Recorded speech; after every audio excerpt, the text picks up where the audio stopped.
এই প্রাপককে তার প্রাপ্য যে কম দেয়, ঠকায়, ওজনে কম দেয়, পরিমাপে কম দেয়, আল্লাহ বলেন তার জন্য জাহান্নাম, তার জন্য জাহান্নাম। আল্লাযীনা ইযা ইক্তালু আলান নাসি ইস্তাওফুন।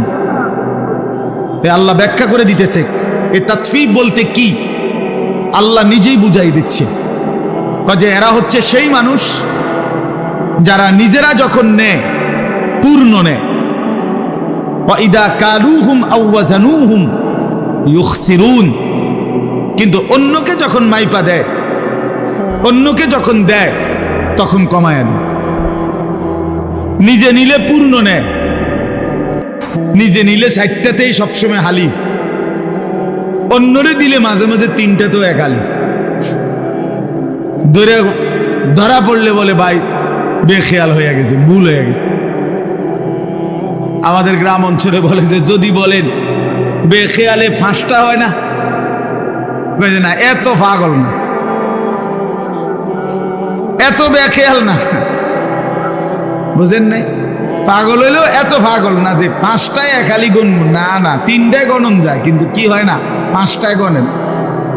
তার মানে আসলে মূলত বেখেয়াল না, বরং ইচ্ছাকৃতভাবেই কি করছিল, একটা কম দিছিল।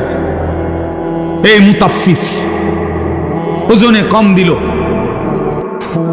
ইসলামের ইতিহাসে আপনারা এই কথাগুলো মনোযোগ দিয়ে শুনলে আমারও ভালো হবে, আপনাদেরও ভালো হবে।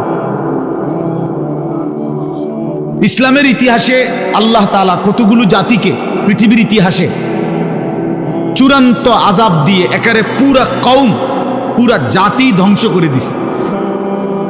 অবাধ্য জাতি পৃথিবীর ইতিহাসে এরকম উল্লেখযোগ্য কিছু জাতি আছে, কোরআন শরীফে আছে।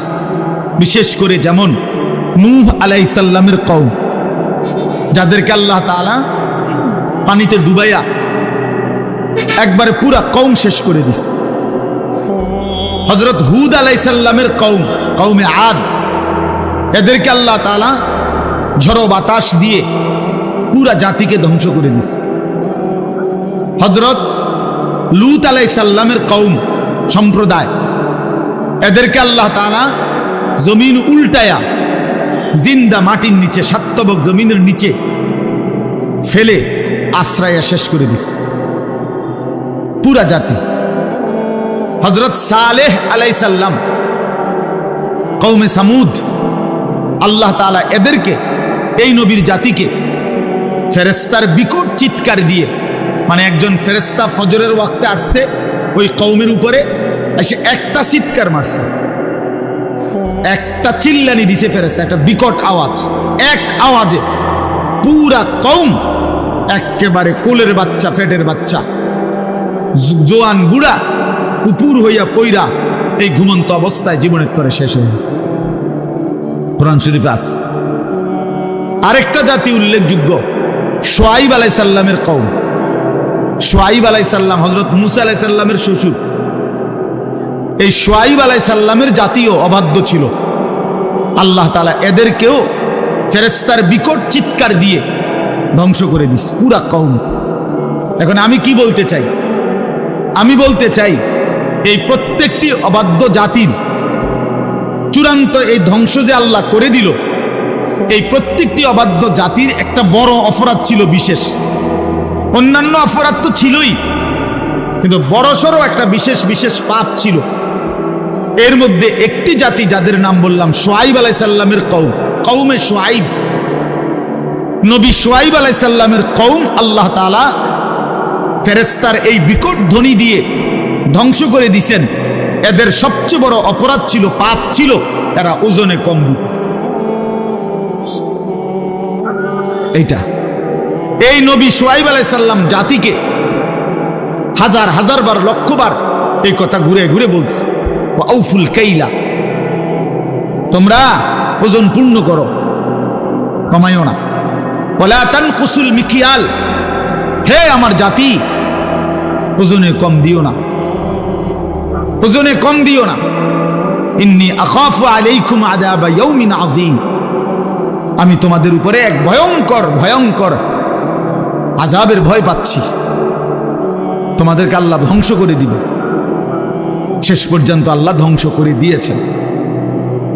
তাইলে বাপ আমার, ভাই আমার, এই প্রথম কথা হলো প্রাপককে, গ্রাহককে পরিমাণে কম দেওয়া, ঠগিয়ে দেওয়া, এটা একটা নিকৃষ্ট অপরাধ, অত্যন্ত বড় একটা জুলুম। এর কারণে আল্লাহ তাআলা একটি অবাধ্য জাতিকে পুরা ধ্বংস করে দিছে। অতএব এই মন্দ আখলাক আমাদের মধ্যে না থাকা, আমাদের মধ্যে না থাকা উচিত। এবার আসেন আরেকটু ব্যাখ্যা। তাফসীরের মধ্যে আছে, উলামায়ে কেরাম বলেন, বিশেষ করে ইমাম মালিক রাহমাতুল্লাহ আলাইহি ব্যাখ্যা করছেন, সব তাফসীরে আছে যে মানুষের উপরে দুইটা হক, একটা আল্লাহর হক, একটা বান্দার হক। এই আল্লাহর হক এবং বান্দার হক উভয়ের ব্যাপারে কোন রকমের কমতি করা, এই পুরাটাই এটা তাতফিফ। কেউ যদি আল্লাহর হক আদায়ে কমতি করে, ঘাটতি করে, এটাও তাতফিফ। কেউ যদি বান্দার হক আদায়ে কমতি করে, এটাও তাতফিফ। আর উভয়ের জন্য আল্লাহর হকে ঘাটতি করলে তার জন্য জাহান্নাম, বান্দার হকে ঘাটতি করলে তার জন্য জাহান্নাম, তার জন্য জাহান্নাম।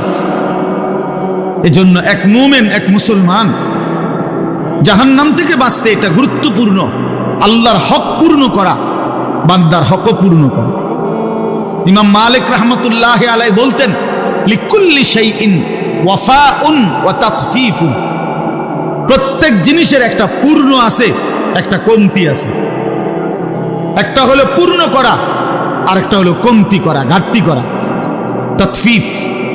অতএব আল্লাহর হক আদায়েও যদি কেউ তাতফিফ করে, মানে কমতি করে, তার জন্য জাহান্নাম।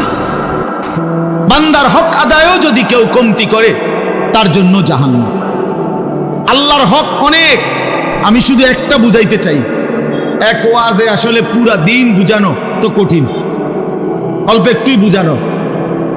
তো আল্লাহর হকের মধ্যে একটা গুরুত্বপূর্ণ হক হলো নামাজ। কি বলেন?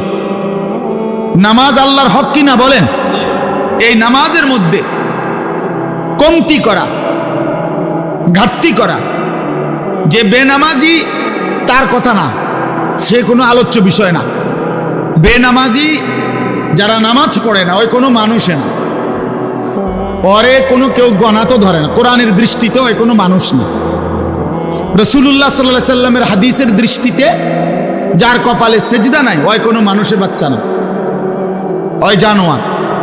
এই জন্য ওরে কোনো হিসাব ধরে লাভ নেই। বেনামাজি ওই কোনো গণার মানুষ না। এই জন্য কোরআন শরীফে আছে, আল্লাহ বলছে, ফজরের নামাজে আমার ফেরেশতা এবং আমার ইমানদার বান্দাদের সমাবেশ হয়। তার মানে বেনামাজিকে আল্লাহ তাআলা বান্দাই গণার ধরেন। ধুর, তুই পাগল, ফালতু কথা করবে। তুই 800 ভাত খাইতি, ভাত খাবে না। 800 দুনিয়ায় ঘুম যাইতি, যা ঘুম যাবে, এটা নাফরমান। 800 পেশাব পায়খানা ধরলে পেশাব পায়খানা করবি, খাইবি, ঘুমাইবি, যৌন চাহিদা পূরণ করবা, খালাস। এরই নাম জিন্দিগি। এ তো জানোয়ারের জিন্দিগি।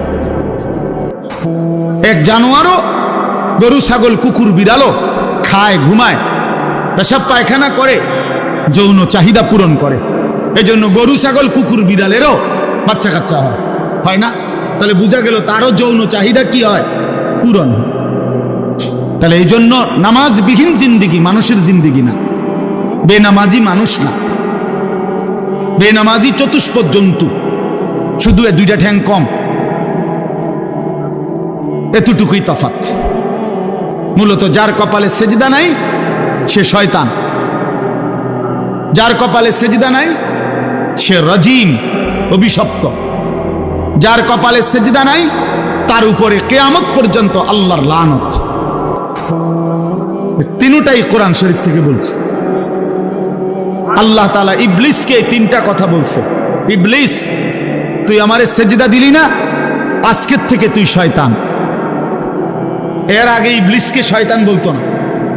এর আগে ইবলিস শয়তান ছিল না, সে মুআল্লিমুল মালাইকা ছিল, ফেরেশতাদের শিক্ষক। যেদিন থেকে সেজদা দেয় নাই সেদিন থেকে শয়তান। আল্লাহ বলছে ফখরুজ ফাইন্নাকা রাজিম, ইবলিস তুই আমারে সেজদা দিলি না, বের হ, তুই অভিশপ্ত, রাজিম। আউযু বিল্লাহি মিনাশ শাইতানির রাজিম। এ আল্লাহ বলছে যেদিন সেজদা দেয় নাই সেদিন থেকে আল্লাহ বলছে তুমি আজকের থেকে ফাইন্নাকা রাজিম, তুমি অভিশপ্ত। আল্লাহ বলছে ওয়া ইন্না আলাইকাল লানাতা ইলা ইয়াউমিদ্দিন, ইবলিস তুই আমারে সেজদা দিলি না, আজকের থেকে নিয়ে কিয়ামত পর্যন্ত তোর উপরে আমি আল্লাহর লানত।